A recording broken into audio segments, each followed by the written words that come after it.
तीन प्रकार के कष्टों का निवारण करने वाले, विनाश करने वाले भगवान का एक नाम केवल, तापत्रय विनाशाय श्री कृष्णाय वयम नुमः। हम ऐसे भगवान श्री कृष्ण को बारंबार प्रणाम करते हैं।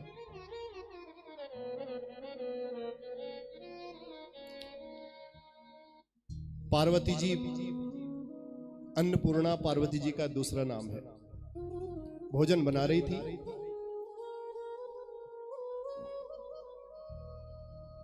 भोजन बनाते बनाते भगवान भोलेनाथ आए और भोलेनाथ ने भगवान को प्रसादी भोग लगा करके देवी जी को कहा, देवी जी प्रसाद का आप हमें आस्वादन कराइए, प्रसाद भोग लग गया है।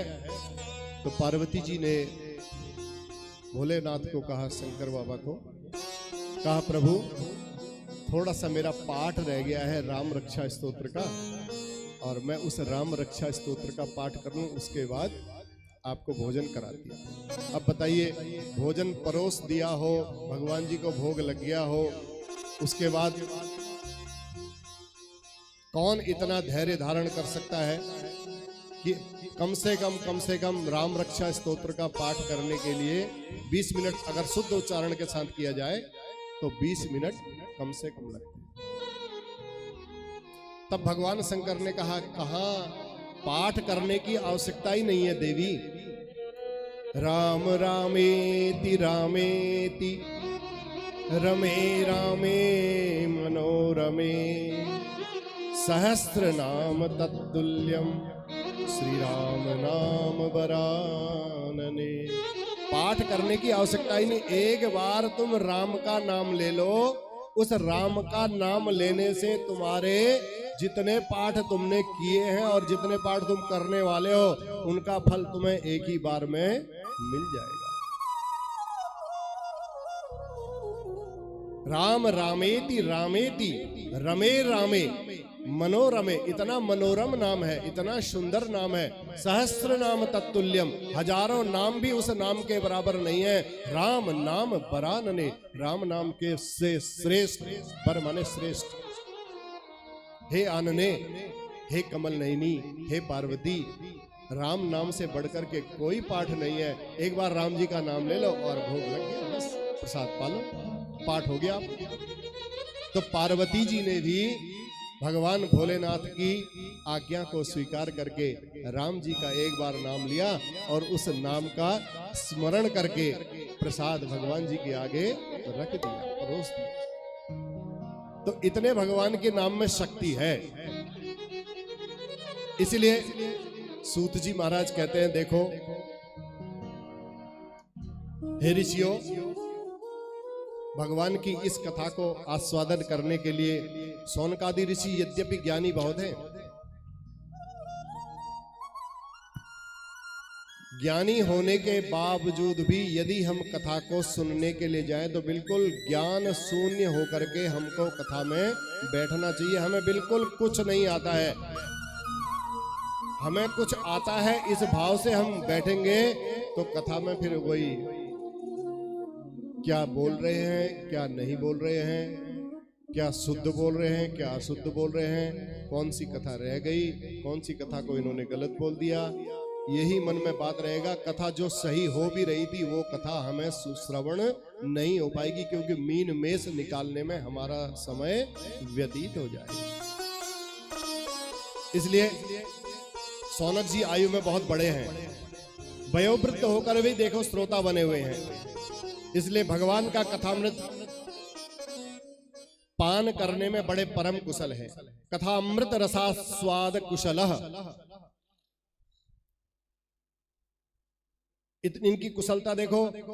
तो सूत जी ने शौनक जी सूत जी को नमन करके कहते हैं, प्रभु आप तो बड़े ज्ञानी हो, बड़े तत्व ज्ञानी हो, बड़े वेत्ता हो, आप कृपा करके हमें भगवान की इस कथा का आस्वादन कराइए।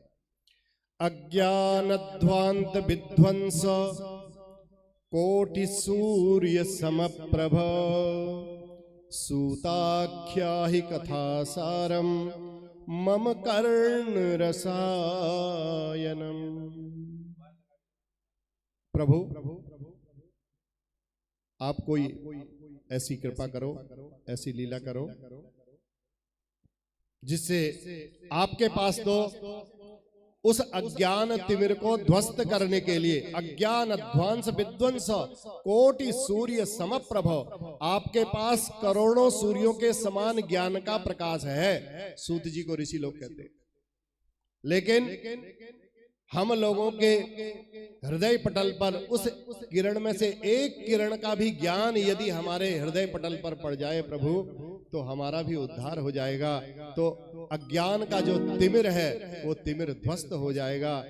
इसलिए भक्ति ज्ञान और वैराग्य को बढ़ाने के लिए वैष्णव लोगों को क्या क्या करना चाहिए और वैष्णव लोग क्या क्या करते हैं, ये सब आप कृपा करके हमें बतलाएं, क्योंकि आपके ऊपर गुरुदेव की बड़ी भारी कृपा है। भगवान की कृपा से ही ये शास्त्रों का अध्ययन हो पाता है।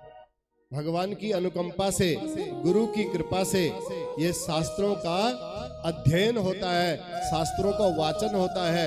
यदि गुरु की कृपा नहीं है, भगवान की कृपा नहीं है, तो शास्त्रों का अध्ययन और शास्त्रों का वाचन संभव भी नहीं हो पाता। इसलिए संसार में किसी को चिंतामणि मिल जाए, जिस वस्तु का आप चिंतन करो वह वही वस्तु प्रदान कर देती है। और कल्प वृक्ष मिल जाए, कल्प वृक्ष के नीचे आप बैठ जाओ और जो आप चिंतन करो मुझे ये वस्तु की आवश्यकता है, वही कल्प वृक्ष आपको तुरंत वही वस्तु पकड़ा देता है। चिंतामणि लोक सुखम सुरद्रुह स्वर्ग संपदम प्रयच्छति गुरोः पीतो वैकुंठम योगी दुर्लभम। इसलिए हे सूत जी महाराज, गुरु कृपा का जो प्रसाद है वो आप कृपा करके हमें भी प्रदान करें। और ऐसा सुनकर के सूत जी परम आनंदित हो गए, बड़े प्रमुदित हो गए, प्रसन्न हो गए। तब सूत जी ने कहा, ऋषियों मैं आपको इस कथा को सुनाता हूं। कथा को सुनने के लिए बड़े सावधान होकर के आपको इस कथा को सुनना चाहिए। सावधानतया शृणु। तब सूत जी कहते हैं, ऋषियों संसार में सबसे बड़ा डर किस वस्तु का है बताइए? हम लोग सब बैठे हैं, कथा को भी सुन रहे हैं, भगवान की पूजा भी कर रहे हैं। भय किस बात का है? भय है केवल मृत्यु का। किस चीज का भय है? मृत्यु का। उस मृत्यु के भय को दूर करने का, क्योंकि व्यक्ति भयाक्रांत है, डरा हुआ है।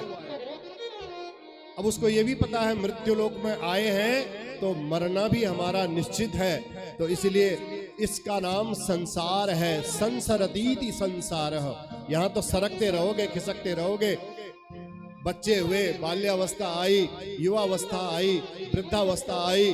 अब वृद्धावस्था के बाद धीरे धीरे फिर खिसक लिए, फिर कोई अवस्था ही नहीं।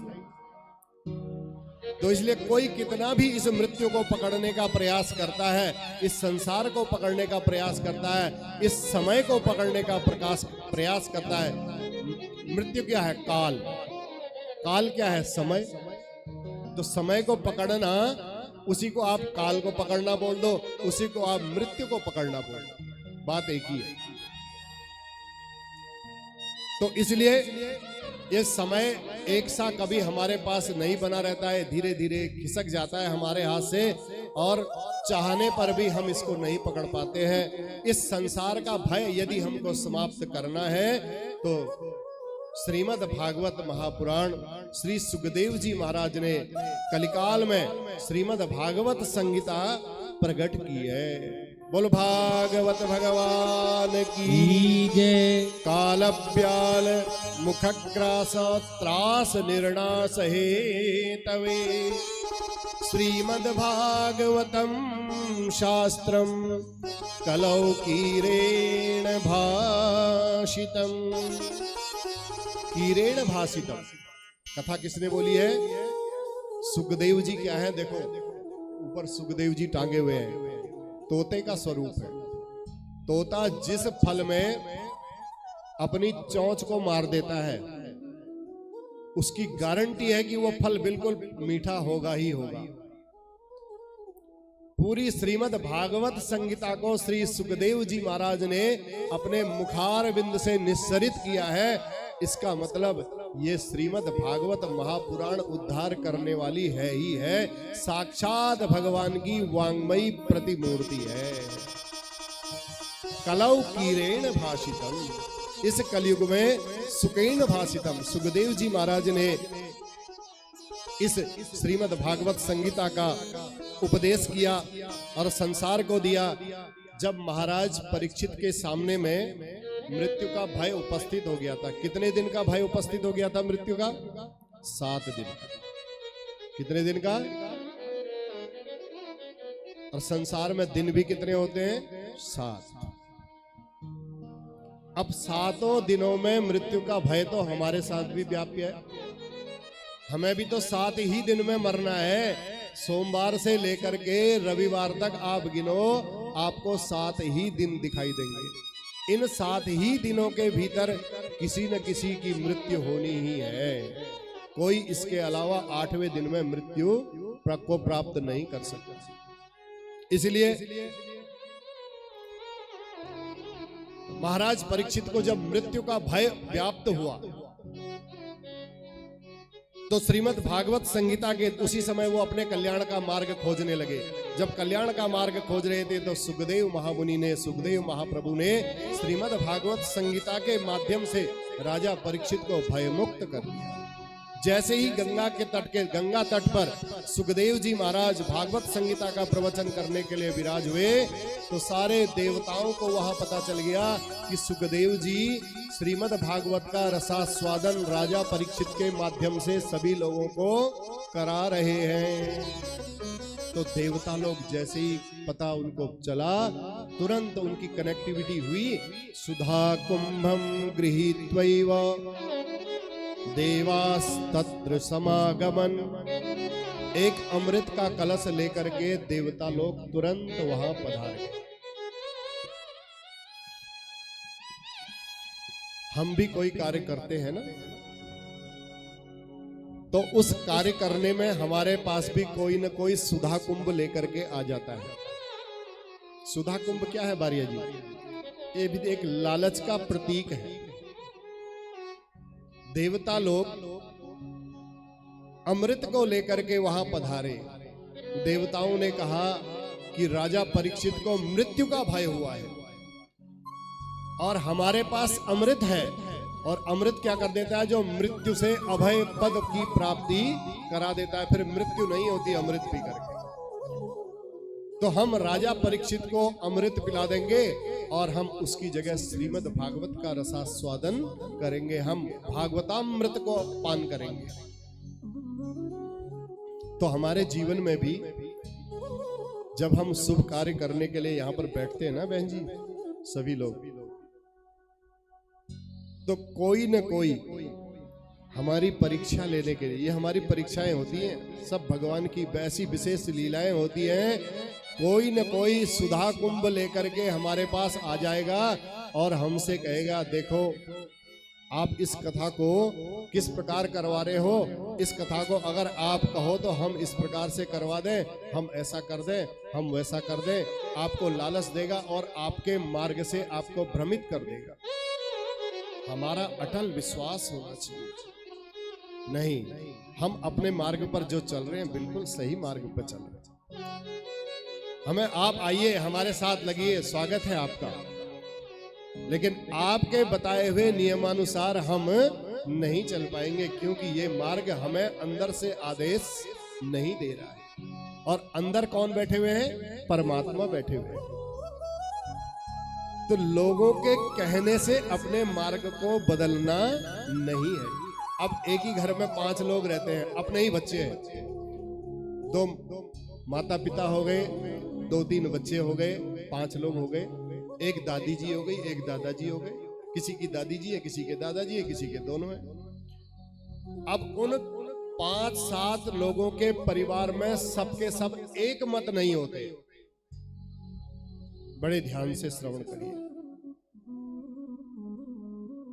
उन 5-7 जो एक ही ब्लड रिलेशन में है, डीएनए सबका एक ही है, लेकिन वो 5 साध्वी अपनी मर्यादा में रहते हुए भी अपने विचारों के कारण अलग अलग विचार रखते हैं, अलग अलग सोचते हैं, लेकिन अपने घर में एक न एक को बड़ा मानते हैं, श्रेष्ठ मानते हैं। ये मेरी माताजी है, ये मेरे पिताजी है। पिताजी की बात समझ में नहीं आ रही है, लेकिन मर्यादा है, पिताजी की बात को मानना पड़ेगा, बोलना नहीं पड़ेगा।